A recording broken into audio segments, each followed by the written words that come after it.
Hello दोस्तों, इस video के अंदर हम बात करेंगे अगला जो आईपीओ आने वाला है 7 दिसंबर से लेकर 9 दिसंबर के बीच में रेडगेन ट्रैवल टेक्नोलॉजीज का आईपीओ।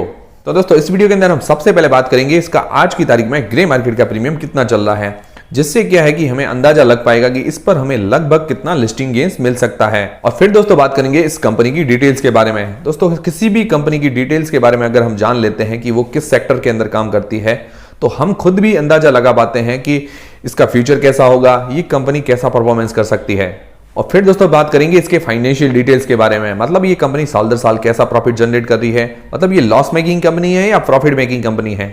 और फिर दोस्तों बात करेंगे इस आईपीओ की डिटेल्स के बारे में। और दोस्तों अंत में मैं आपको बताऊंगा कि इस आईपीओ के अंदर हमें अप्लाई करना चाहिए या नहीं करना चाहिए, मतलब ये लॉन्ग टर्म के लिए अच्छा है या लिस्टिंग गेन्स के लिए। तो दोस्तों सबसे पहले बात करते हैं इसके आज की तारीख में ग्रे मार्केट के प्रीमियम की। तो इसका आज की तारीख में लगभग जो ग्रे मार्केट का प्रीमियम चल रहा है 120 रुपए पर शेयर, मतलब एक शेयर पर हमें 120 रुपए फायदा बता रहा है। तो दोस्तों ये 35 शेयर का लॉट है, तो 120 इंटू 35 करते हैं तो लगभग 4200 मतलब 4200 रुपए हमें एक लॉट पर आज की तारीख में फायदा बता रहा है, जो कि देखा जाए तो ठीक ही चल रहा है। और आनंद राठी का जो आईपीओ है उससे थोड़ा ज्यादा चल रहा है इसका ग्रे मार्केट का प्रीमियम। और अगर दोस्तों परसेंटेज वाइज बात करें तो लगभग 25 से 30% के आसपास इसका ग्रे मार्केट का प्रीमियम चल रहा है। तो अब दोस्तों बात करते हैं इस कंपनी की डिटेल्स के बारे में।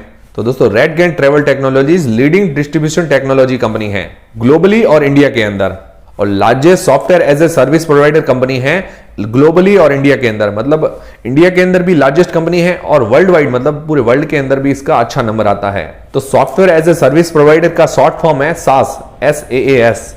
अब दोस्तों ये किस तरह के सॉफ्टवेयर बनाती है, तो दोस्तों ये हॉस्पिटैलिटी और ट्रैवल इंडस्ट्रीज के लिए सॉफ्टवेयर बनाती है, जिसके अंदर होटल है, एयरलाइंस है, ऑनलाइन ट्रैवल एजेंट्स है, कार रेंटल है, बसेस वगैरह है, फेरीज है, क्रूज मतलब जो शिप वगैरह है, और जो ट्रैवल पैकेज प्रोवाइडर है, उसके अलावा ऑनलाइन ट्रैवल मैनेजमेंट कंपनियां हैं।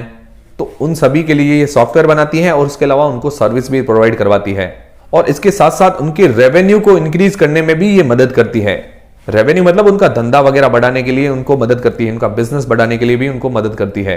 इन सभी को ये सॉफ्टवेयर और सर्विस वगैरह प्रोवाइड करवाती है, तो उससे इसकी इनकम होती है। और इसके अलावा ये काफी सारा डिटेल में डाटा भी प्रोवाइड करवाती है। डाटा जैसे मैं आपको बताऊं कि जैसे मैक माई ट्रिप है, गो आईबीबो है, कोई भी रेड बस वगैरह है, कहीं पर भी हम बुकिंग वगैरह करवाते हैं, मतलब उनके सॉफ्टवेयर से बुकिंग वगैरह हम करवाते हैं। तो जैसे मान लो हमें जयपुर से मुंबई जाना होता है, तो जयपुर से मुंबई के बीच में कितनी बसेस चल रही है, कितनी ट्रेन्स वगैरह चल रही है, कितनी एयरलाइंस है, तो उन सभी का डेटा हमें चाहिए होता है। तो ये सारा डेटा ये प्रोवाइड करवाती है। तो मतलब ये काफी डिटेल में सर्विस प्रोवाइड करवाती है। तो मतलब ये इसका स्पेशलाइजेशन है हॉस्पिटैलिटी और ट्रैवल इंडस्ट्रीज की जो सॉफ्टवेयर बनाती है उसके अंदर। और दोस्तों ये जून 2021 तक 1400 कस्टमर्स को अपनी सर्विस प्रोवाइड करवा चुकी है, जिसके अंदर कैसलर कलेक्शन है, लेमन ट्री होटल्स है, ओयो होटल्स है, और इसके अलावा 8 ग्लोबल फॉर्चून कंपनियां इसके अंदर शामिल है। तो मतलब इसका कस्टमर बेस काफी बढ़िया है, इंडिया के अंदर भी इसके कस्टमर्स काफी ज्यादा हैं, और ग्लोबली मतलब वर्ल्ड वाइड भी इसके कस्टमर काफी ज्यादा हैं। दोस्तों मुझे लगता है कि अब आपको काफी हद तक समझ में आ गया होगा कि ये कंपनी काम क्या करती है। तो दोस्तों अगर आपको समझ में आया है कि ये कंपनी काम क्या करती है, तो वीडियो को लाइक जरूर करें। और दोस्तों इसका फ्यूचर की बात करें तो अभी जो इसका मार्केट है, जो जिस फील्ड के अंदर ये काम करती है, उसका मार्केट अभी $5.91 बिलियन का है, जो 2025 तक लगभग हो जाएगा $11.47 बिलियन का, मतलब ऐसा अनुमान लगाया जा रहा है। तो लगभग जो 2025 तक ये 18% के CAGR से बढ़ेगा, मतलब जो इसकी इंडस्ट्री है वो 18% के CAGR से बढ़ेगी। तो मतलब इस फील्ड का फ्यूचर काफी ब्राइट नजर आ रहा है। और दोस्तों डायरेक्टली और इनडायरेक्टली इस कंपनी को फायदा होगा ही, क्योंकि ये वर्ल्ड वाइड भी लार्जेस्ट प्लेयर है, और इसके अलावा इंडिया के अंदर भी बहुत लार्जेस्ट कंपनी है इस टाइप की, और ये अपने जैसी अकेली कंपनी लिस्ट होने जा रही है शेयर मार्केट के अंदर, जिसका इसको बेनिफिट मिल सकता है। और अब दोस्तों बात करते हैं इसके फाइनेंशियल की। कोई भी दोस्तों वीडियो देखे तो आप पूरा देखें, जिससे क्या है कि आपको नुकसान नहीं होगा। तो दोस्तों बात करें 2019 से लेकर 2021 तक जो इसके टोटल एसेट्स हैं वो लगातार बढ़ रहे हैं, जो कि बहुत ही पॉजिटिव बात है। और फिर दोस्तों बात करें इसके रेवेन्यू की, तो 2019 से लेकर 2020 तक इसका जो रेवेन्यू है वो लगातार बढ़ा है। और फिर दोस्तों 2021 के अंदर इसके रेवेन्यू के अंदर हमें गिरावट देखने को मिली है। रेवेन्यू के अंदर गिरावट इसीलिए देखने को मिली है क्योंकि कोविड वाला टाइम था, और जो ट्रैवल इंडस्ट्री है, जो भी हॉस्पिटैलिटी इंडस्ट्री है, जो भी होटल्स वगैरह हैं, तो वो सभी अभी बंद थे। तो इस कारण इसके बिजनेस पर भी फर्क पड़ा है। और उम्मीद है कि इसका जो रेवेन्यू है फ्यूचर के अंदर आगे बढ़ेगा, क्योंकि जब ये कोविड वाली स्थितियां सुधर जाएगी उसके बाद इसका रेवेन्यू के अंदर इंक्रीमेंट होने की उम्मीद है। फिर दोस्तों बात करते हैं प्रॉफिट आफ्टर टैक्स की, मतलब टैक्स वगैरह काटने के बाद जो उसका प्रॉफिट बचता है। 2019 के अंदर जो इसका प्रॉफिट था 11 करोड़ रुपए का, और 2020 के अंदर जो इसको लॉस हुआ है 20 करोड़ रुपए का, मतलब 20 करोड़ रुपए के घाटे के अंदर आ गई 2020 के अंदर। और 2021 के अंदर जो इसका लॉस है 28.5 करोड़ रुपए का। और अभी 5 महीनों की बात करें तो अगस्त 2021 तक जो इसका लॉस है अभी 8.3 करोड़ रुपए का। और दोस्तों मुझे लगता है अभी जो ट्रैवल इंडस्ट्री है या हॉस्पिटैलिटी इंडस्ट्री है उसका 1-1.5 साल तक अभी ऐसा ही रहने वाला है। मतलब अभी कोविड की स्थितियां ज्यादा सुधरी नहीं है। अभी आपने देखा यूरोपियन कंट्रीज वगैरह में भी लॉकडाउन धीरे धीरे लग रहे हैं और अभी साउथ अफ्रीका के अंदर भी कोविड का नया वेरिएंट आया है। तो उस हिसाब से लग रहा है कि 1-1.5 साल तक अभी तक इसकी स्थितियां सुधरेगी नहीं। तो मुझे लगता है फाइनेंशियल ईयर 2022 तक भी इसको लॉस ही होने वाला है। तो इन चीजों को हमें ध्यान में रखना जरूरी है। और दोस्तों इसका अर्निंग पर शेयर मतलब ईपीएस, रिटर्न ऑन नेटवर्थ मतलब RONW और पी रेशियो सारे अभी नेगेटिव चल रहे हैं, क्योंकि अभी ये 2 सालों से घाटे के अंदर ही चल रही है कंपनी। तो दोस्तों ये कंपनी 2 साल से घाटे के अंदर है। इस कारण इसका जो रिटेल पोर्शन रखा गया है 10% का और इसका QIB पोर्शन है 75 मतलब 75% का और इसका NIA पोर्शन जो रखा गया है 15% का। तो दोस्तों अभी फाइनेंशियली ये ठीक ठाक ही है, क्योंकि दोस्तों कोविड का असर हुआ है, बाकी ये कंपनी अच्छा ही परफॉर्मेंस कर रही है। तो इसके फाइनेंशियल मुझे ठीक ठाक ही लग रहे हैं। और बाकी दोस्तों मुझे लगता है कि जब फ्यूचर के अंदर स्थितियां सुधर जाएगी तो फ्यूचर में इसका फाइनेंशियल परफॉर्मेंस और अच्छा हो सकता है। और फिर दोस्तों आईपीओ की डिटेल्स के बारे में बात करें तो ये आईपीओ ओपन रहेगा 7 दिसंबर से लेकर 9 दिसंबर के बीच में। और दोस्तों इसका जो प्राइस बैंड रखा गया है 405 रुपए से लेकर 425 रुपए के बीच में। दोस्तों ये कंपनी पिछले 2 साल से घाटे में है, तो मुझे लगता है इसका प्राइस बैंड थोड़ा बहुत अगर घटा देते तो ज्यादा सही रहता है। और दोस्तों इसका जो मार्केट लॉट रखा गया है 35 शेयर का, तो मतलब मिनिमम एक लॉट के अंदर 35 शेयर होंगे और हमें 14,875 रुपए एक लॉट पर इन्वेस्ट करने पड़ेंगे। और दोस्तों मैक्सिमम हम रिटेल कैटेगरी के अंदर 2 लाख के अंदर में 13 लॉट अप्लाई कर सकते हैं। और इसके इश्यू साइज की बात करें तो 1335.74 करोड़ का ये टोटल आईपीओ होगा, जिसके अंदर फ्रेश मतलब जो नए शेयर जारी करेगी 375 करोड़ रुपए के, और ऑफर फॉर सेल मतलब प्रमोटर्स जो अपनी हिस्सेदारी बेचेंगे 960.74 करोड़ रुपए की। हालांकि दोस्तों ये कंपनी 2 साल से घाटे के अंदर चल रही है, तो उस हिसाब से फ्रेश इश्यू थोड़ा मुझे लगता है ज्यादा होना चाहिए, जिससे क्या है कि कंपनी की ग्रोथ पर और ज्यादा पैसा खर्च हो सके।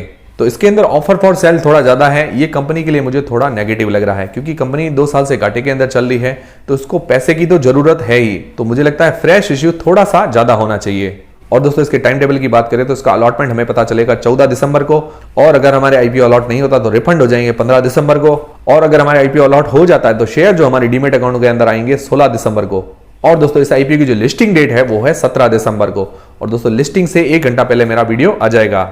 और दोस्तों इसका अलॉटमेंट स्टेटस हम के फिनटेक की वेबसाइट पर सर्च कर सकते हैं। इसका जो ऑफिशियल रजिस्ट्रार है वो है के फिनटेक। और अब दोस्तों बात करते हैं इस आईपीओ के अंदर हमें अप्लाई करना चाहिए या नहीं करना चाहिए। तो सबसे पहले लॉन्ग टर्म के हिसाब से बात करते हैं। तो दोस्तों 2025 तक इसका फ्यूचर देखें तो मैंने आपको बताया कि अभी जो ये इंडस्ट्री है 5.91 बिलियन डॉलर की, और ये 2025 तक अनुमान है कि 11.47 बिलियन डॉलर की ये इंडस्ट्री हो जाएगी। तो दोस्तों इसकी जो ग्रोथ है 18% के CAGR से होगी। ये दोस्तों अनुमान लगाया जा रहा है। दोस्तों इसके अंदर ग्रोथ के चांसेस तो काफी अच्छे नजर आ रहे हैं। और उसके अलावा जो रेडगेन जो कंपनी है वो भी लीडिंग कंपनी है ग्लोबली और इंडिया के अंदर भी, तो ये इसको बेनिफिट होने वाला है। मतलब इसकी इंडस्ट्री अगर ग्रोथ करेगी तो उसको तो फायदा होने ही वाला है। और दोस्तों ये अपने जैसी अकेली कंपनी लिस्ट होने जा रही है शेयर मार्केट के अंदर, ये भी इसके लिए एक प्लस पॉइंट है। मतलब अभी इसका कोई कंपटीटर नहीं है जो कि शेयर मार्केट के अंदर लिस्ट है। और दोस्तों बात करें इसके फाइनेंशियल कंडीशन की, तो कोविड का इंपैक्ट इस बिजनेस पर हुआ है। तो अभी पिछले 2 साल से ये कंपनी घाटे के अंदर चल रही है, और ऐसा अनुमान है कि 1-1.5 साल और घाटे के अंदर रह सकती है, क्योंकि अभी कोविड वाला टाइम चल रहा है। यूरोप वगैरह के अंदर लॉकडाउन वगैरह लग रहे हैं, साउथ अफ्रीका के अंदर भी नया वेरिएंट आया है, इंडिया के अंदर भी थोड़े बहुत कोरोना के केस वापस आ रहे हैं। इसके कारण क्या है कि अभी 1-1.5 साल और कोविड वाली सिचुएशन रह सकती है। तो इस बिजनेस पर थोड़ा बहुत इफेक्ट और 1-2 साल रह सकता है। तो इन चीजों का हमें ध्यान रखना जरूरी है। और दोस्तों ऐसा अनुमान है कि फ्यूचर के अंदर ये अच्छा परफॉर्मेंस कर सकता है। जब सारी स्थिति सुधर जाएगी उसके बाद ये अच्छा परफॉर्मेंस दे सकता है। और दोस्तों ये अपने आप में अकेली कंपनी लिस्ट होने जा रही है, पर बाकी सभी चीजों का हमें ध्यान में रखना जरूरी है। तो ओवरऑल लॉन्ग टर्म में जाने से पहले मुझे लगता है इसके अगले फाइनेंशियल रिजल्ट्स वगैरह देख लेने चाहिए। और बाकी दोस्तों अगर इसका प्राइस बैंड वगैरह थोड़ा कम होता तो मुझे लगता है हम लॉन्ग टर्म के साथ बिल्कुल आसानी से जा सकते थे। और दोस्तों अभी इसके फाइनेंशियल कंडीशंस देखते हुए मुझे इसका प्राइस बैंड थोड़ा सा ज्यादा नजर आ रहा है। और बाकी दोस्तों लिस्टिंग गेन्स के हिसाब से बात करें तो इसका ग्रे मार्केट का प्रीमियम लगभग 25 से 30% के आसपास चल रहा है। मतलब लगभग 4200 रुपए एक लॉट पर आज की तारीख में फायदा बता रहा है। अगर लिस्टिंग गेन्स के हिसाब से अप्लाई करना चाहते हैं तो ये कंपनी ठीक ठाक ही लग रही है। और बाकी दोस्तों मुझे लगता है जल्दबाजी हमें नहीं करनी चाहिए। हमें 1-2 दिन का सब्सक्रिप्शन देखना चाहिए, उसके बाद ग्रे मार्केट के प्रीमियम पर अपडेट वगैरह देखने चाहिए, उसके बाद इस कंपनी के साथ हमें आगे जाना चाहिए। तो इससे क्या है कि हमारा रिस्क काफी कम हो जाएगा। और दोस्तों मैं आपको अपडेट देता रहूंगा सब्सक्रिप्शन और ग्रे मार्केट के प्रीमियम पर। और बाकी दोस्तों ओवरऑल ये कंपनी मुझे बहुत अच्छी नजर आ रही है। अभी इस कंपनी पर कोविड का इंपैक्ट है, इस कारण इस कंपनी के बिजनेस पर काफी इफेक्ट पड़ा है। और बाकी दोस्तों इसके शेयर को हम लॉन्ग टर्म में रख सकते हैं, क्योंकि अपने जैसी एक यूनिक और अकेली कंपनी है। और अगर मैं पर्सनली लॉन्ग टर्म में रखना चाहूंगा तो मैं क्या करूंगा कि अगर ये शेयर बाद में गिरता है तब मैं इसको लेना चाहूंगा।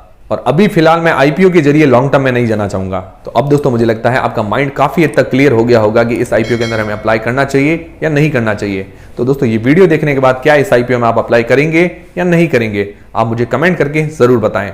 और दोस्तों हमारी जानकारी, हमारा वीडियो अगर आपको पसंद आया है तो वीडियो को लाइक जरूर करें और दोस्तों चैनल को सब्सक्राइब कर लें। ऐसे और भी जानकारी रिलेटेड वीडियोस हमारे चैनल पर आपको मिलते रहेंगे। और दोस्तों अगर आपको नोटिफिकेशन नहीं मिल रहा है तो आप हमारे टेलीग्राम चैनल को भी ज्वाइन कर सकते हैं। मिलते हैं दोस्तों नेक्स्ट वीडियोस के अंदर।